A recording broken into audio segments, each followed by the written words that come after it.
possa ser transmitir aquilo que nos ajude a termos realmente mais tempo na nossa vida. Amém. No nome santo de Jesus agradecemos e pedimos isto. Amém. Amém, Senhor. Afinal, não temos assim tanto tempo como eu tinha previsto, mas cá estamos nós. Começamos mais tarde. Pronto, faz parte do processo. A mensagem de hoje, diria eu, tem um título muito peculiar. Cuidado com a língua. É sobre o que falaremos hoje. E eu vou pedir que levante a mão quem nunca falou demais ou quem nunca fez estragos com a língua. Com as palavras. Ninguém atira a primeira pedra, pois não? Todos nós, pelo menos uma vez na vida já o fizemos e eu estou sempre a fazer. Eu convido a igreja a abrir a Bíblia em Provérbios, capítulo 12, versículo 18. Provérbios 12, 18. Provérbios é um livro que eu gosto muito porque é um livro de sabedoria. É de alguma forma um livro que é como um manual de instruções para várias áreas da nossa vida. Provérbios 12, 18. Diz o seguinte: há alguns cujas palavras são como pontas de espada, mas a língua dos sábios é saúde. Há alguns cujas palavras são como pontas de espada, mas a língua dos sábios é saúde. Pesados irmãos, devemos ter muito cuidado com a nossa língua e com aquilo que dizemos aos outros. As palavras que proferimos têm o poder da cura, têm o poder de, no momento certo, funcionar como um bálsamo. Elas podem edificar, elas podem fortalecer, elas podem trazer esperança e elas podem refletir o caráter de Cristo. E sabem qual é a melhor coisa que um cristão pode ouvir? Eu vejo Cristo em ti. Isto é um sinal muito claro, prezados irmãos. Quando dizemos, a forma como dizemos, a forma e o que dizemos, é um sinal muito claro de que as pessoas possam ver ou não Cristo em nós. Por outro lado, as palavras também podem destruir. Não é verdade? As palavras podem desanimar, enfraquecer a nossa fé, deixar marcas e ferimentos profundos naqueles a quem as dirigimos. Cristo, certa vez, disse: a boca fala daquilo que o coração está cheio. E eu pergunto: como anda o nosso interior, irmãos? De que nos andamos a alimentar espiritualmente? Temos nós o amor de Cristo no nosso coração? Ou estamos vazios de amor? Andamos irados? Andamos com falta de paciência? Andamos com falta de compreensão? Estará o nosso relacionamento íntimo verdadeiramente em dia com o nosso Criador? Talvez estas sejam questões que possam, de alguma forma, explicar as nossas reações com aqueles que nos rodeiam. O cuidado com a língua é tão importante que Tiago reserva na sua carta um capítulo inteiro sobre este assunto. Vamos abrir a nossa Bíblia em Tiago, capítulo 3, versículos 5 a 8. Tiago, capítulo 3, versículos 5 a 8. Todo o capítulo fala deste tema, mas em função do nosso tempo, vamos só ler aqui de 5 a 8, que diz o seguinte: assim também a língua, pequeno órgão, se gaba de grandes coisas. Vede como uma fagulha põe em brasa tão grande selva. Uma pequena fagulha, uma pequena brasa, pode incendiar toda uma selva, toda uma floresta. Isto transporta-nos para aquilo que dizemos, para a forma como falamos com os outros. Por vezes, uma pequena palavra nossa mal metida, mal intencionada, ou fora do tempo, ou inadequada, pode causar um estrago enorme naqueles que nos ouvem.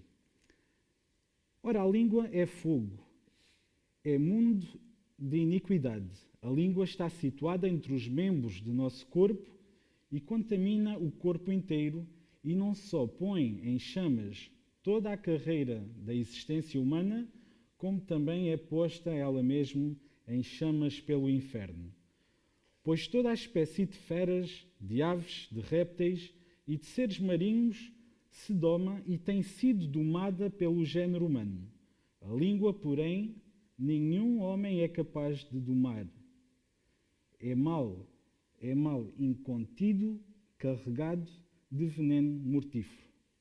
Ora, o texto está-nos a dizer que é mais fácil domar um bando de animais ferozes e selvagens do que dominarmos a nossa própria língua. Isto, claro, que é o sentido figurado, mas dá-nos a verdadeira dimensão daquilo que é a dificuldade de nos controlarmos os nossos impulsos e a nossa língua e aquilo que dizemos aos outros. Falamos agora de exemplos práticos. Muitas vezes estamos sem paciência por vários motivos, seja pelo trabalho, seja pelo stress do dia a dia, e acabamos por ser inoportunos, inadequados e injustos, e acabamos por tratar mal aqueles que nos rodeiam. Perdoem-me a frontalidade, mas eu contra mim falo, eu faço o mesmo. E quem são as pessoas que sofrem mais com estas setas inflamadas que nos saem da boca?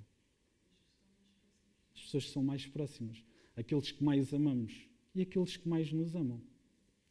É o que acaba por acontecer. Família, pais, filhos, cônjuges, irmãos e amigos.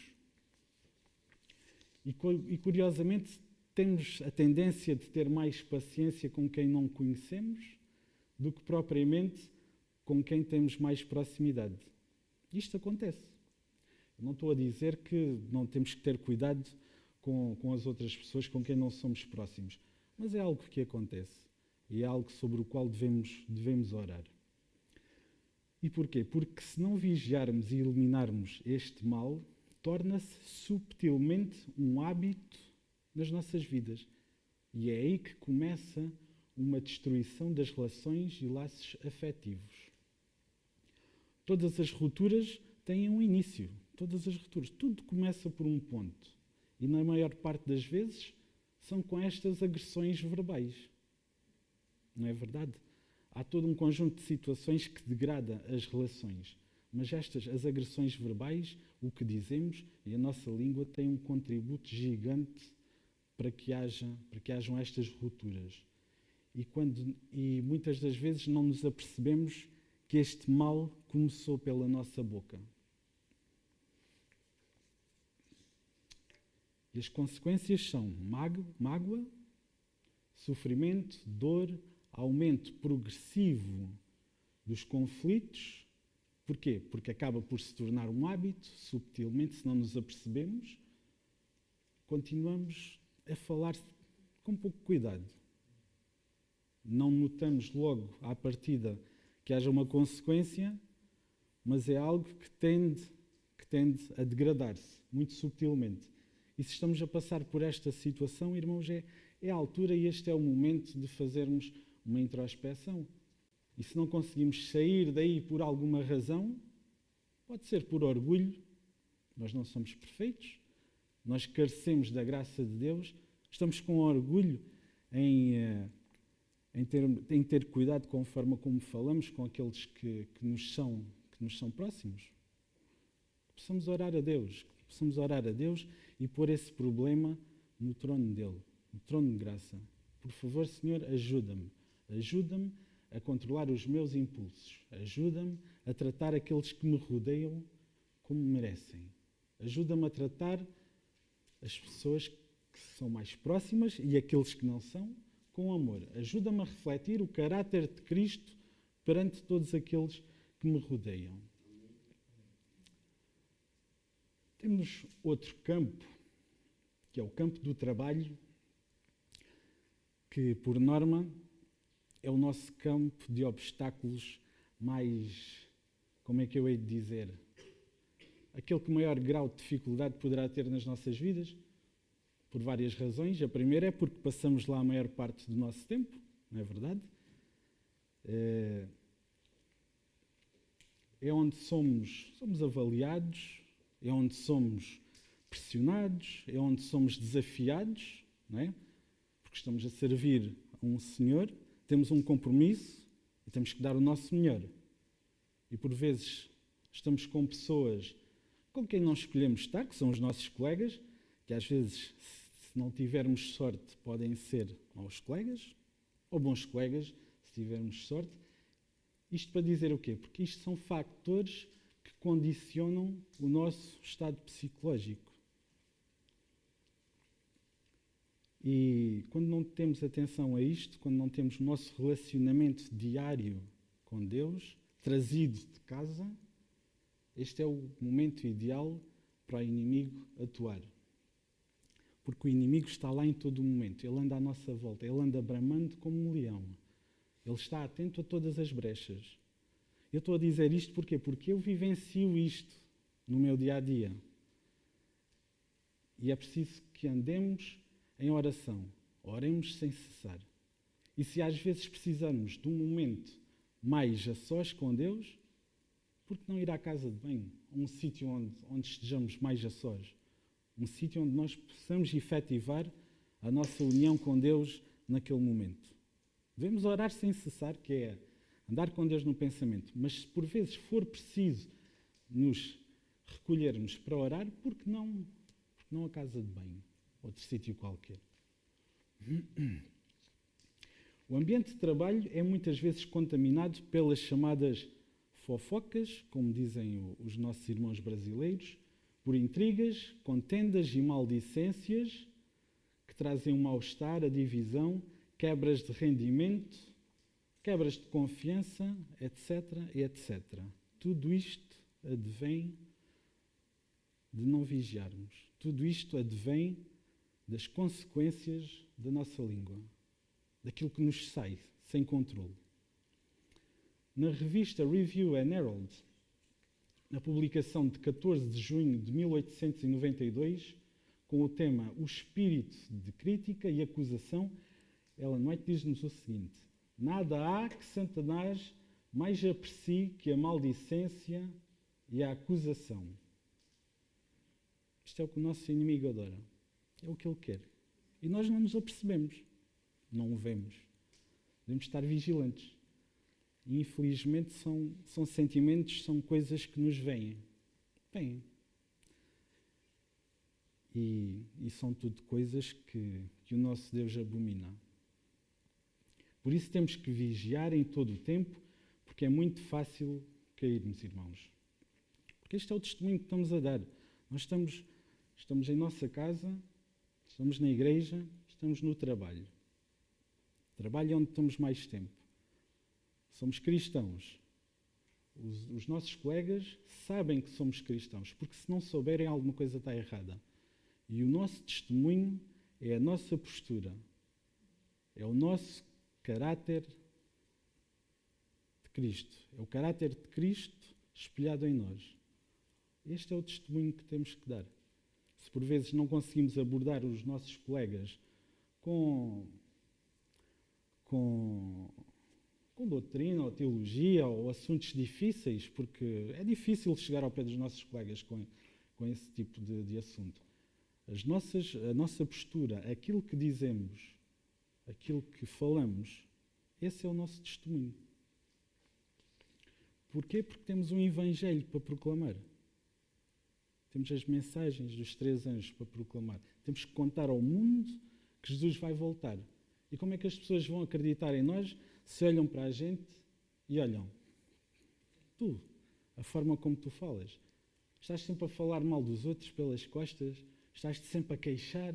Estás sempre a murmurar? Não temos o caráter de Cristo espelhado em nós. Não vamos conseguir dar um bom testemunho.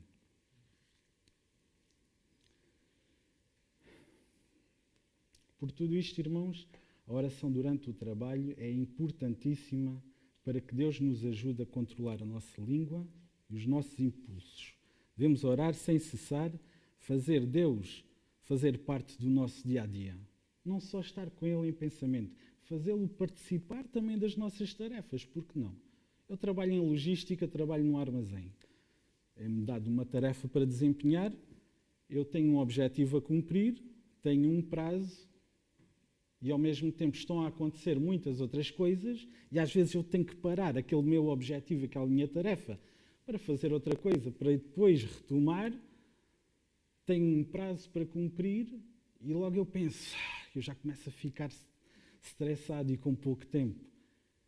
E por que não incluir Deus nesse momento? Este é só um exemplo daquilo que podemos fazer e se o fizermos, vamos ver que realmente resulta. Vamos ler mais um texto. Efésios, vamos abrir o livro de Efésios. Efésios no capítulo 4, versículo 29. Efésios, capítulo 4, versículo 29. Diz o seguinte: não saia da vossa boca nenhuma palavra torpe. Torpe significa inadequada, ofensiva, impura.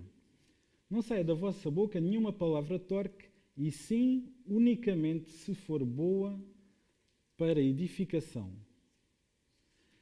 Eu com isto não quero dizer que nós tenhamos que falar e tratar toda a gente com paninhos quentes, não é verdade?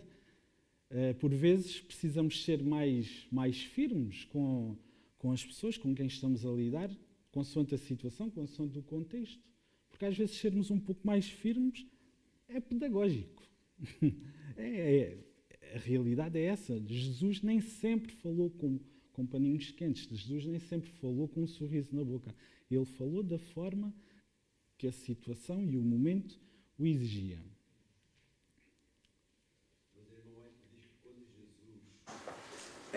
Quando Jesus era mais incisivo, ele tinha lágrimas na voz. Ela utiliza essa expressão. Exatamente. Lágrimas na voz. Exatamente. Isto é muito importante também. Não tenhamos prazer em sermos firmes. Porque se formos é porque de alguma forma é necessário e é por um bem maior. E para completar, na igreja, que é onde estamos hoje, é o local onde estamos hoje e somos todos nós. A igreja é composta por membros, por pessoas, por almas. Nós viemos à igreja para quê? Nós viemos à igreja para estarmos com o nosso Deus, para lhe prestarmos a nossa adoração, para congregarmos com os nossos irmãos, fortalecer a nossa fé e não só. Também somos chamados a ser uma bênção para os nossos irmãos. Será que estamos a ser uma bênção para eles naquilo que lhes estamos a dizer? Essa é também uma pergunta que nos devemos fazer a nós próprios. E com certeza já ouviram esta frase que a igreja é um hospital. Os hospitais estão cheios de quê? De pessoas. Estão cheios de pessoas doentes a precisar de uma cura. É o que lá mais há. E a igreja está cheia de pessoas que também são doentes e que procuram a Cristo como sua cura. Não somos perfeitos, precisamos de ser acolhidos e também somos chamados a fazer esse trabalho. Devemos acolher, queremos ser acolhidos e somos chamados para esse trabalho, que é acolher. Eu gostaria que lêssemos o texto que está em Romanos, capítulo 15, versículo 7. Romanos, capítulo 15, versículo 7. Diz o seguinte: portanto, acolhei-vos uns aos outros, como também Cristo nos acolheu, para a glória de Deus.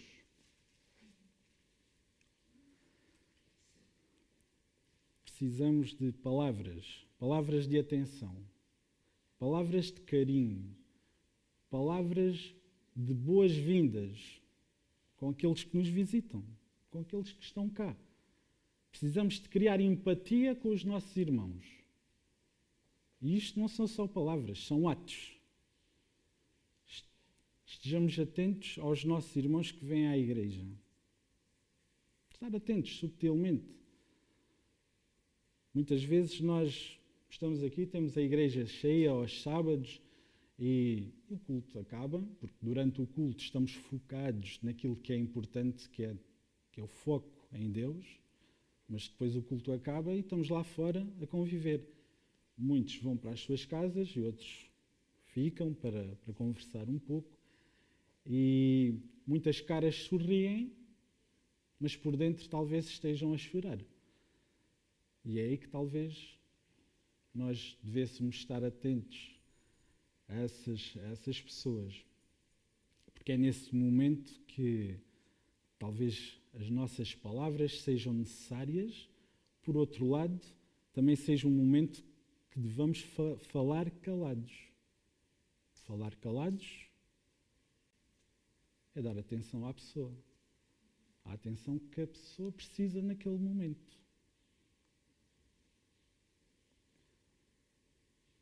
Ela pode precisar de falar mais, pode precisar de falar menos, pode precisar da nossa presença ali, da atenção. Porquê é que fazemos isto?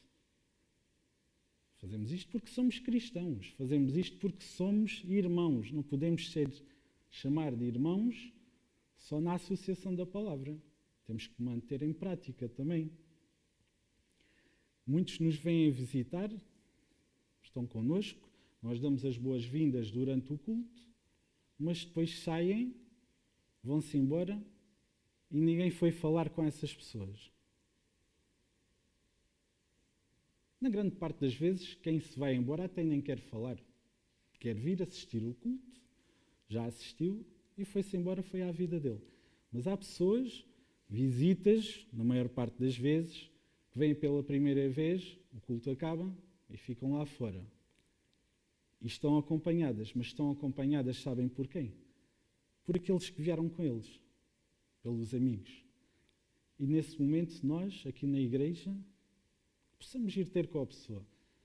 Saber de onde é que ela vem, saber se ela gostou de cá estar, fazê-la sentir-se acolhida. Isto é fortalecer a igreja. São pequenos gestos, são palavras, são carinho, são empatia.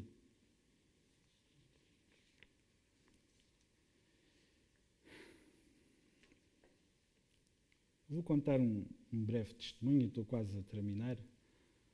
Como alguns saberão, eu estive ausente durante algum tempo, emigrei para a Bélgica e a igreja mais próxima de onde eu morava ficava a 2 horas de comboio.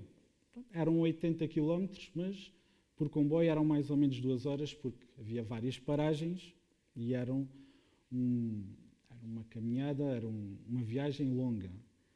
E eu muitas das vezes saía de casa às 7 da manhã para conseguir, às 7, 7 e meia da manhã, para conseguir estar por volta das 10 horas dentro da igreja. E pronto, não era fácil. Há quem passe maiores dificuldades para ir à igreja, com certeza que sim. Mas naquele momento, estando eu longe de casa, estando longe da família, o melhor que me podiam fazer era acolher-me bem quando eu lá chegasse. Ter uma palavra amiga. Bem-vindo, irmão. De onde é que tu és? Vem connosco. No final do culto, fica connosco para almoçar. Estas são palavras douradas. Tive o prazer de encontrar a Késia na igreja de Bruxelas, de língua portuguesa. Então isto é um exemplo daquilo que nós devemos fazer. Porque são palavras que trazem cura. Para concluir, irmãos, palavras más trazem divisão, trazem afastamento,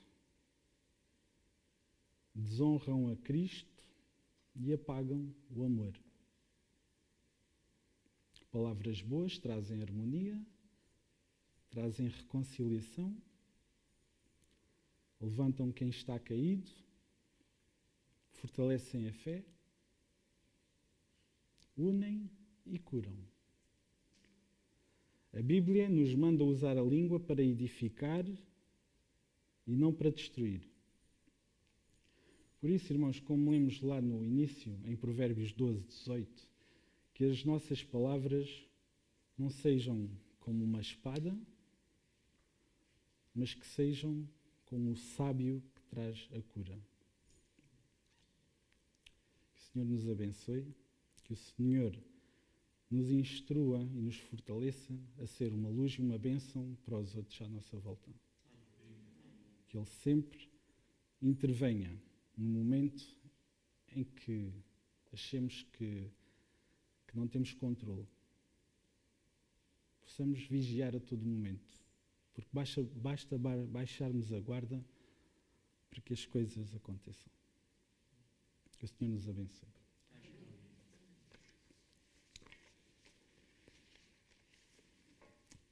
Para encerrar a nossa reunião de oração, vamos cantar o hino final, número 52, Novas de Amor e Vida. Hino número 52.